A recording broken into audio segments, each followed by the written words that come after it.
Hello everyone, this is KK Bhatt. Today we are here with the poem How's My Coal from Living English, Class 8.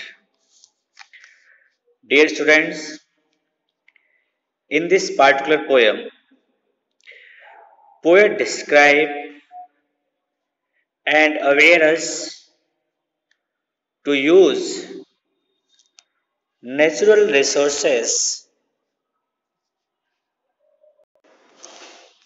to use natural resources wisely.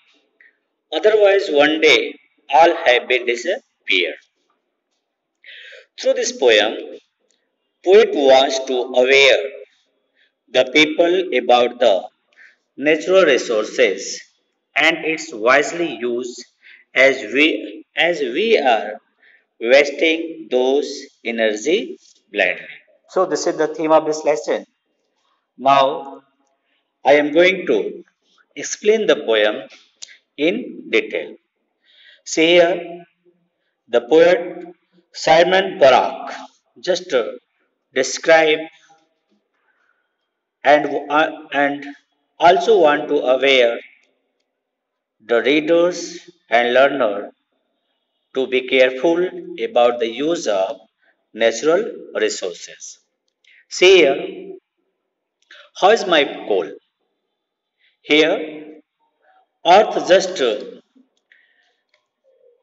asks a question,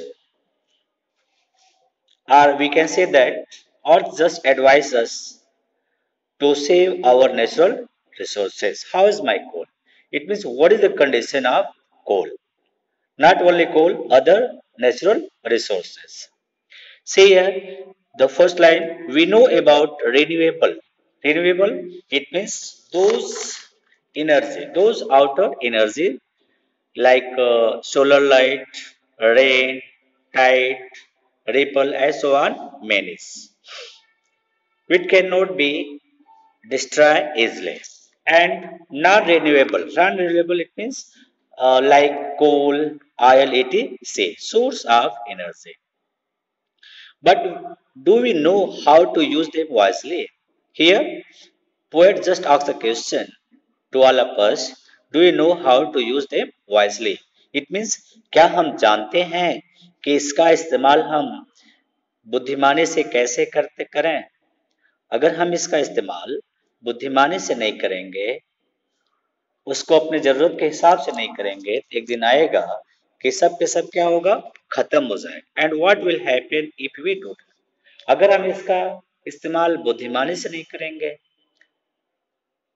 waste करते जाएंगे जैसे इस समय हम लगातार waste कर रहे हैं, तो एक दिन ऐसा होगा कि जितनी एनर्जी है like coal, oil and others, वो सब वेस्ट हो जाएंगे. इसलिए हमें उसका इस्तेमाल बहुत ही सावधानी से करना चाहिए. मतलब we can see here that the poet just describe the pain of earth यानी पृथ्वी के दर्द को डिस्क्राइब कर रहा है. See here the first stanza, how is my coal getting on? Here the earth who kept coal inside. तो और जस्ट हम लोग से एक प्रश्न कर रही है कि how is my coal getting. हमें ये क्वेरी करना चाहिए, हमें पता लगाना चाहिए कि जिस कोयले का इस्तेमाल हम करते जा रहे हैं उसकी कंडीशन क्या है, मतलब वो कितना बचा है, कितना हमने कंज्यूम किया है. I set as much aside for you as I could. I means अर्थ कह रही है कि हमने उस कोयले को अपने अंदर छिपा करके रखा हुआ था जितना कि वो आपके लिए उपयोग समझते थे. ठीक है, लेकिन हम अगर उसको लगातार वेस्ट करते रहेंगे, उस पर हम केयरफुल नहीं होंगे, तो एक समय ऐसा आएगा कि सारी एनर्जी खत्म हो जाएगी और हमारे पास कुछ नहीं बचेगा. See here the third line, don't use it all up at once. It means earth ये कह रही है कि हमें उस कोल को ऐसे लापरवाही से नहीं खर्च करना चाहिए. पूरा अगर उसको हम खत्म कर, it might come in handy one day.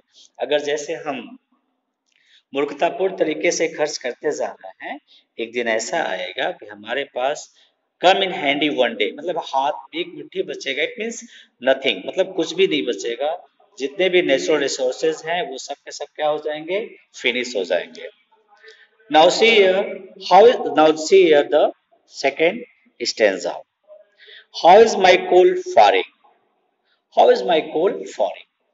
Oil faring. Oil means here poet just talk about the petroleum oil. Faring मतलब increasing. How is my oil in faring? It means going to be waste. हमें ध्यान देना चाहिए कि जो भी petroleum oil है उनका इस्तेमाल हम कैसे कर रहे हैं, नहीं वो इंक्रीज तो होंगे नहीं, वो डिक्रीज ही होंगे। अगर उनका इस्तेमाल हम लगातार ब्लाइंडली करते रहेंगे तो वो भी क्या होगा, एक दिन समाप्त हो जाएंगे। It keeps best underground in the dark. Poets just advisers, वो हमें सलाह देता है कि जो भी पेट्रोलियम पदार्थ हैं, चाहे वो ऑयल है, उसको हमें इसके best underground in the dark, उसको हमें पृथ्वी के अंदर सुरक्षित रहने देना चाहिए। जब तक वो वहां पे अगर वो सुरक्षित हैं, उनका ज्यादा हम कंजप्शन नहीं करते हैं, तो हमारे फ्यूचर के लिए बढ़िया रहेगा। Doesn't do so well in the light, it means हमें उस कोयले की जो सॉरी जो ऑयल है, जो पेट्रोलियम ऑयल है, उसको हमें लाइट में बाहर नहीं निकालना चाहिए। ठीक है, अगर वो अंदर पड़ी हुई है, don't let it spoil, it means बाहर निकाल करके हमको उसको नष्ट नहीं करना चाहिए। बेहतर होगा कि वह जमीन के अंदर पड़ी रहे, उसको हम प्रकाश में न लाएं, तो वो हमारे लिए, हमारे फ्यूचर के लिए, हमारे लिए बेहतर होगा। आगे जो पोएट्स है हमें ये बता रहा है कि उसका ऑप्शन हमें ढूंढना चाहिए। मतलब in place of coal and oil we use other things as energy. What's other thing? How is the wind blowing? We should ask about the wind. हवा कैसे चल रही है, उसका वेग क्या है। It I try to keep it moving, it means nature, I means nature, जो पृथ्वी है वो कह रही है कि उसका प्रयास है कि इसको वो चलाती रहे। इट मीन्स जो एयर है वो कंटिन्यू मेंटेन रहेगी। अगर प्लांट्स हम लगाते हैं, ट्रीज लगाते हैं, तो उसे क्या होगा, जो एयर है, जो एयर का मोमेंट्स है वो हमेशा कंटिन्यू रहेगा, वो चलता रहेगा। Keep it on the muscle, muscle देखो here fit and going, it means poet ये बता रहा है, ये कह रहा है कि हमें इसको स्वस्थ रखना है, इसको हमको फिट रखना है। मतलब हमें इसको वेस्ट नहीं करना है, मतलब जो ट्रीज हैं, प्लांट्स हैं, जो फॉरेस्ट है, उनको हमको मेंटेन रखना है, ताकि जो एनर्जी मूवमेंट्स है वो कंटिन्यूस होता रहे। Keep the pressure on, make it hostel, और हमें कोशिश करना चाहिए कि जो इसका दबाव है, जो प्रेशर है, वो ऑन रहे, मतलब लगातार वो बना रहे, वो चलता रहे। मेक इट हस्टल, ताकि हमारे चारों तरफ जो एनर्जी का आभास हम करते हैं एयर के रूप में, अदर्स जो भी जिस रूप में, वो हमारे चारों तरफ फैलती रहे, चहल पहल, हस्टल में चहल चहल पहल मची रहे, ताकि हमें फ्यूचर में इसकी प्रॉब्लम, इसकी क्राइसिस ना हो। It means poets here say to use the energy of air, to use the energy of air, it means wind, uh, that is also can be used as a energy, as a power.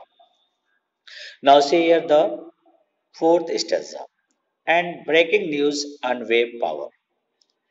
Wave means तरंग, यानी यहाँ पे कह रहा है कि कोई ऐसा न्यूज है आपके पास जो संबंधित हो वेव पावर पर, तरंगों जो टाइड होते हैं, ठीक है, सी के, उस एनर्जी के पावर के बारे में कोई ब्रेकिंग न्यूज है।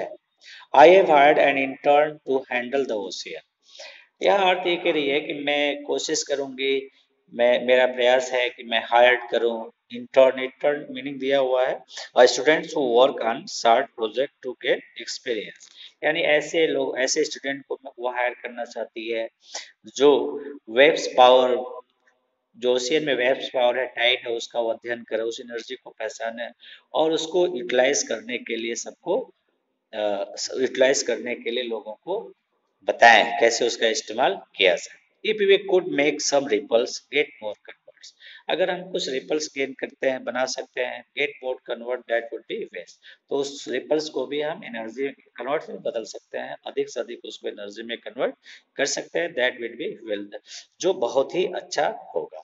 इट मीन्स हमें जो इनर साइड ऑफ एनर्जी है लाइक ऑयल एंड कोल, उसके अलावा हमें दूसरे एनर्जी के बारे में सोचना चाहिए, उसका इस्तेमाल करना चाहिए, that is based on point, that is based on wave or tide.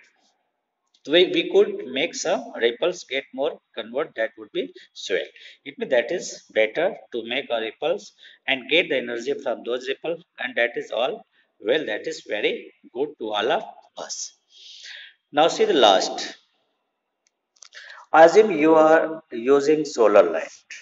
Assume ऐसे कह सकते हो कि अर्थ यहाँ कह रही है कि को एडमिट कर लेती है कि you are using solar light. हम सभी लोग क्या इस्तेमाल करते हैं? सोलर एनर्जी का इस्तेमाल करते हैं।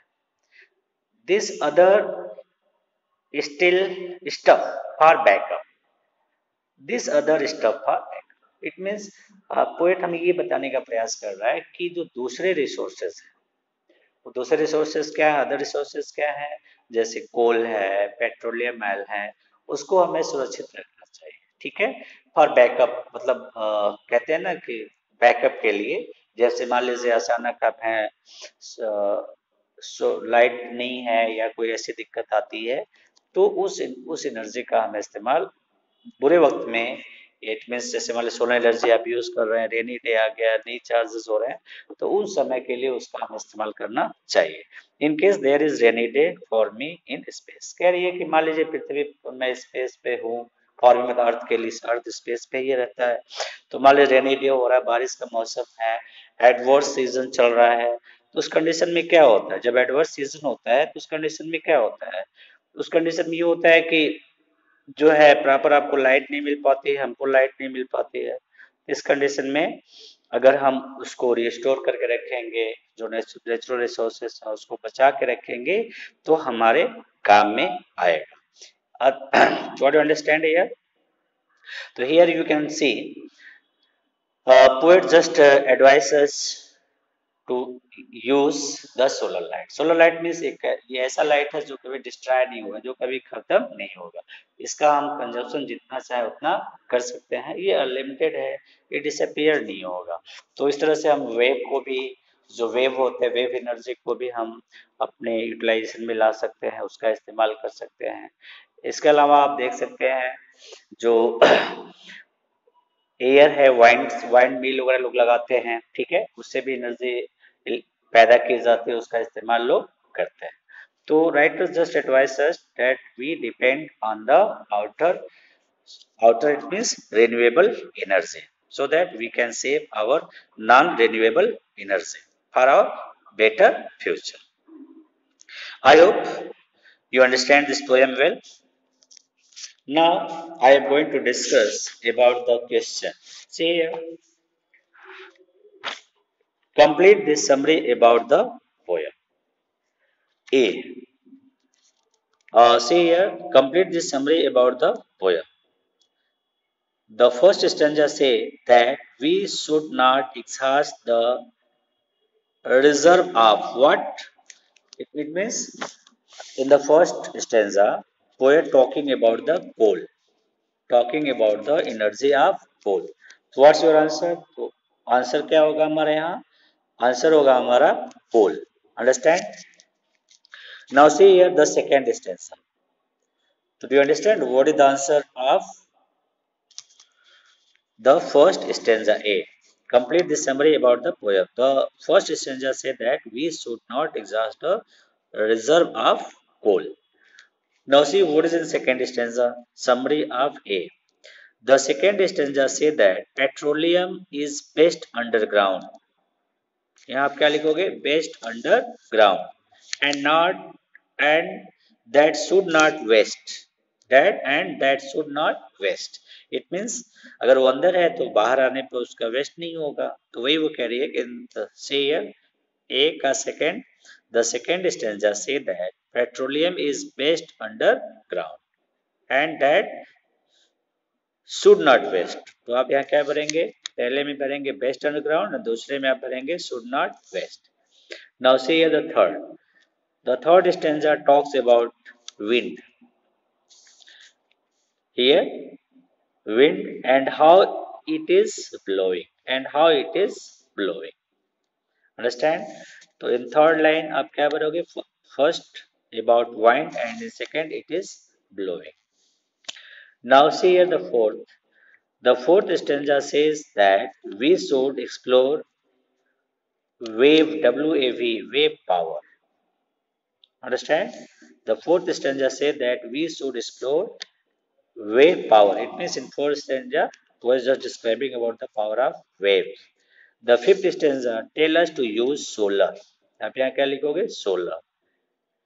In fifth stanza tell us to use solar and that stuff for backup. यहाँ लिखोगे आप stuff for backup is only a standby option in case of a rainy day. At last आप fill up करोगे in case of a rainy day. What do you understand? A. Complete the summary about the poem. Say, say here against and mind the answer. In first, coal. Second stanza say the petroleum is best underground and that should not waste. The third stanza talks about wind and how it is blowing. The fourth stanza say that we should explore wave power. The and the fifth stanza tell us to use solar and that stuff for backup is only a standby option in case of a rainy day. I think you understand the answer of A. Now see here B. We are discussing only B. Match the column. What the column? कोल. देखो कोल किसके बारे में describe करा energy है. तो कोल B देखो यहाँ दिया है fossil fuel. It means coal. Bracket में आपका कोल लिखा भी हुआ है तो फर्स्ट को आप मैच करोगे बी से. आयरन. स्टैंजा 2 देखो यहाँ दिया है petroleum. It means fossil fuel. It means petroleum. तो आप आयल को कैसे मैच करोगे? सी से. ठीक है. Third wind. स्टैंजा 3 देखो विंड एनर्जी दिया ना. Wind energy. It means third को आप डी से मैच कर दोगे. Wave power. Stanza 4 hydroelectric power. It means आप देख सकते हो हाइड्रोइलेक्ट्रिक पावर का इस्तेमाल किया जाता है. ठीक है. वेव पावर को एनर्जी में कन्वर्ट करने के लिए. तो 4 आपका क्या होगा? ई होगा. Now see here 5 solar. Stanza 5 it means energy from the sun. I think it is clear. The answer of A and B. Now see here discuss in pair. C. Share your answer with the class. Who is the speaker in the poem? अब आपको बताना है कि इसमें speaker कौन सा है. Who is the speaker in the poem? तो आंसर होगा the earth is the speaker as it is telling them the source of energy and how to use them wisely. Listen again. The earth is the speaker as it is telling the source of energy and how to use them wisely. Now see here the second question. Second question is what is the poem about? अब आप बता सकते हैं question है कि poem किसके बारे में है. तो सेकेंड आंसर होगा the poem is about the natural resources available on the earth and in what way should we use them. It means we should use them wisely, otherwise all the energy has been disappeared, destroyed. See the third question. Does the poem issue a warning, express hope, after offer advice or suggests solution? Which line tell you so? The lines are don't use it all up at once, don't let it spoil. I assume you are using solar right etc. These are all describing the about about giving us advice. Now see here, this poem is also a call for action. What are we urged to do? The poem is call for action to protect our natural resources. We are urged to use natural resources wisely. It means in this way you can able to give the answer as well as the explanation of poem. Thanks to watch my video. I hope you will like it, share it and subscribe also.